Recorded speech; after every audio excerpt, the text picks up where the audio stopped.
Weldon School Katete Singire ya Unique High School na gori shatu arubusho muzano gwakamaririza habwa bojo nikwe kwegaruze chikope cyo murundo gwa kashatu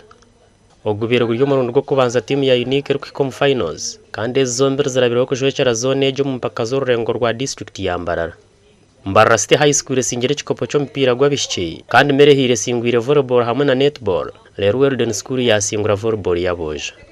timu iberezo kubanza mu muzano mbojo nabishye nizo zarabiraho kujwekera zone ejo mu mpaka za district ya Mbarara aho zirije kubugana nezindo kurwo mu zone A zone B zone D hamwe na Kashari okayanira umwanya gwo kuzaharurengo rwa region ya Ankole twehuriraje go kuba ninja ngene cyabaho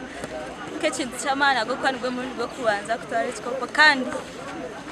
twina masiko tuzakora je na district tware ne chikopo Onkanye cyaletera batusinga ngo kugira ngo katimu yetu twayikiriza mu kugira ngo tubase kintu cyitwatu konka ubundi tuza kwikiriza mu zakore kintu cyitwasika abana timu yafe sora genda